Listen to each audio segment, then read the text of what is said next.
Kali ini kita ya mas bro untuk pemasangan di bak kopling. Ini kita pakai kampas kopling Kevlar. Untuk kampas kopling kita pakai Daytona Kevlar.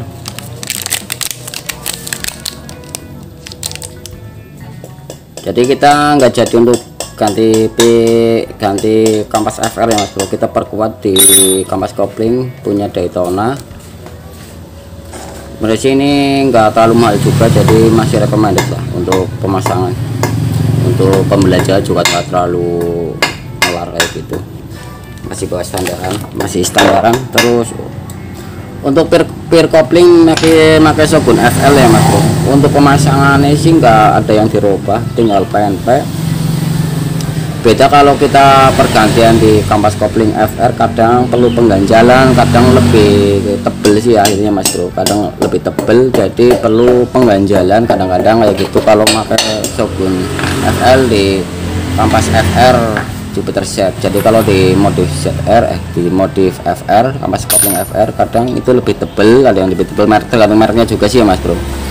Jadi perlu pengganjalan di dalam sini untuk dalam baut pirnya mas bro. Cuma kalau emang kampas standar sih jarang sih diganjel mas bro. Ini kita pakai PNP. Kalau Shogun FL itu PNP, nggak usah rubah-rubah. Soalnya ada teman yang tanya untuk perubahan di pir kopling Shogun FL di Jupiter Z gimana untuk perubahan, untuk rombakannya. Ini enggak dirombak sih mas bro, ini pakai PNP langsung jedor ya gitu, langsung pasang lah.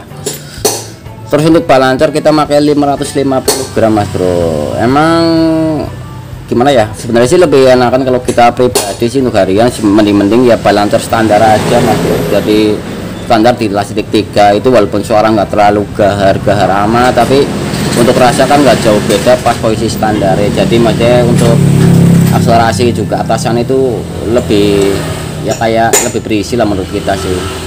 Tapi ini memang kita sengaja bikin 550 gram, bukannya apa-apa, emang kita diharapkan sih, ini diharapkannya mas bro suara lebih berisi, lebih doar lah untuk suara. Jadi orangnya juga minta suara yang rada kayak gitu sih mas bro.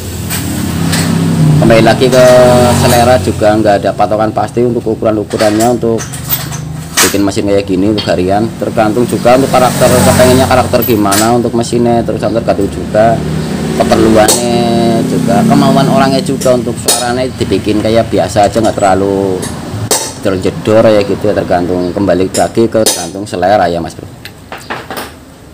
Untuk pasangannya kayak gitu nggak ada yang istimewa PNP, cuman tadi emang kita ganjel ring sebelah sini soalnya diharapkan untuk gigi primer itu nggak terlalu masuk ke sana mas bro, jadi lebih ke sini setidaknya itu hampir sama-sama orinya, jadi nggak terlalu kena separuh untuk bagian primer yang kecil. Untuk stud kita udah pergantian di TDR bak kopling Yamaha. Dari pengalaman kita sih bak kopling Yamaha juga ada yang enak sih mas bro, X1 juga ada yang enak, kadang kita beli juga ada yang nggak enak aja. Untuk pakai pir apapun juga itu rasanya itu maglet, jadi keras, tapi untuk baleknya itu mas bro, untuk kembalinya itu kopling itu nggak cepet juga ada, jadi nggak tentu juga untuk bak kopling yang enak apa enggak itu juga kita rada susah. Cuman yang dijamin enak ya tetap TDR itu 90-an lah persen itu pasti pasti enak lah buat koplingnya. Kalau merek-merek kayak gini biasanya sih kadang kita ada yang enak, nemuin enak ya pas ada yang enak, ada yang disetel babon baru ya mas bro, disetel apapun juga itu susah ya, kita sering ngalamin juga. Betul, kalau ini nggak tahu, ini nggak ada bungkusnya juga, tapi lumayan enak sih mas bro. Tinggal kita pergantian di itu aja sih, pergantian di setut penarik sama asnya itu, tiangnya itu kita ke TDR udah enak sih, kita pasang aja mas bro. Yang diperhatikan adalah silnya mas bro, sil untuk sil kerasnya itu dipasang ya mas bro, jadi di belakang kanan itu yang paling penting. Dan ini kayaknya blok ini ya. Untuk sil ini mas bro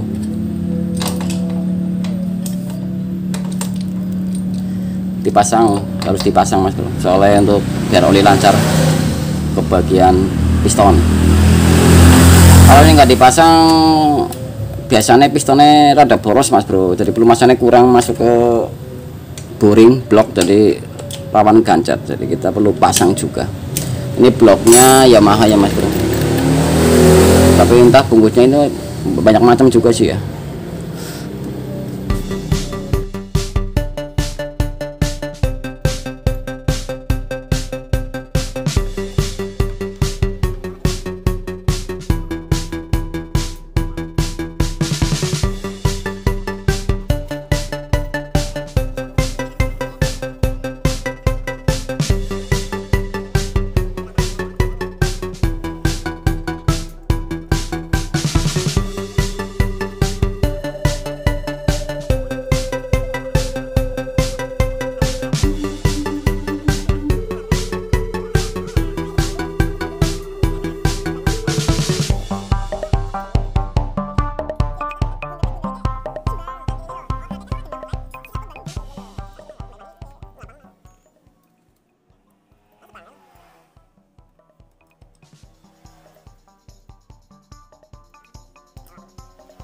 Untuk selanjutnya paling kita papas bagian klep standar mas bro, papas bagian atasnya,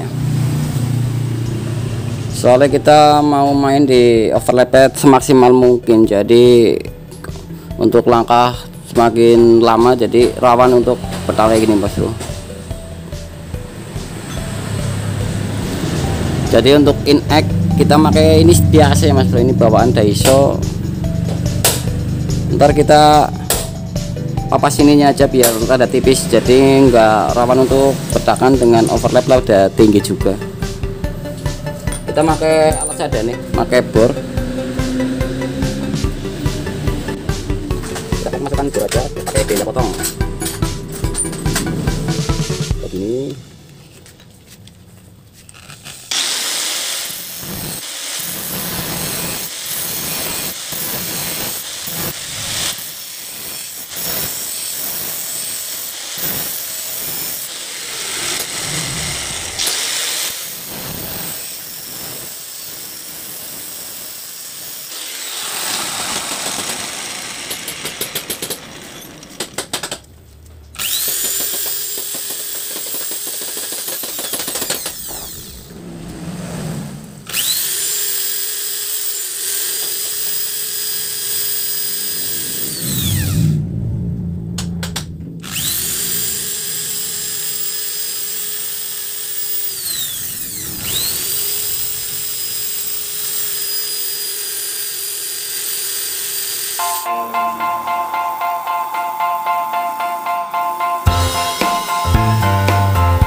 Ini magnet kita bubut 2 mili ya mas bro, setelah dilepas kayak gitu keadaannya.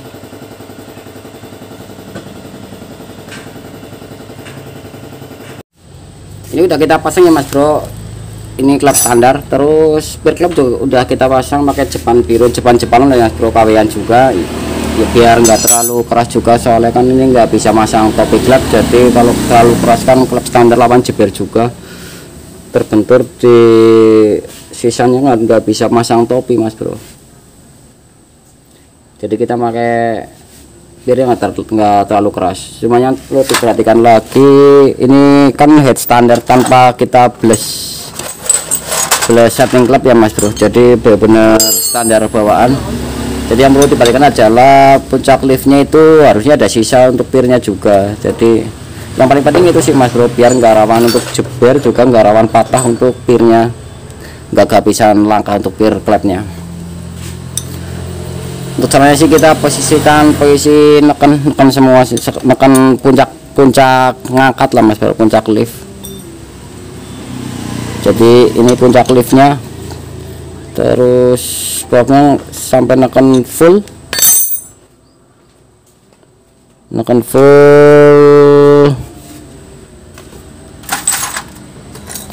Kalau udah neken full, baru kita coba untuk kita ungkit biar ada celah apa enggak mas bro.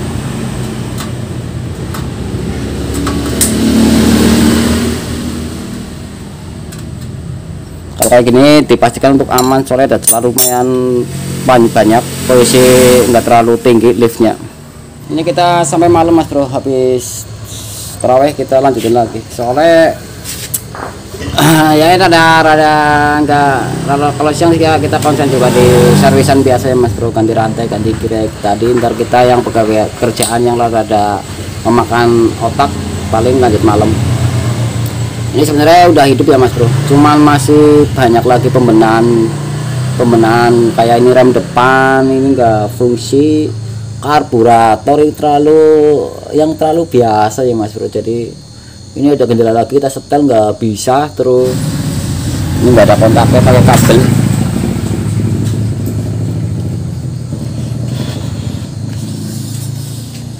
Untuk CDI masih standar ya mas bro, CDI standar.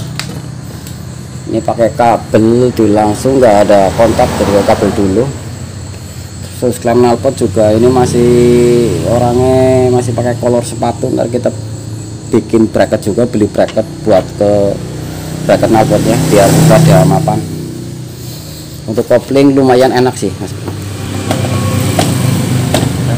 cuman kendalanya ini di sini, nyangkut di sini.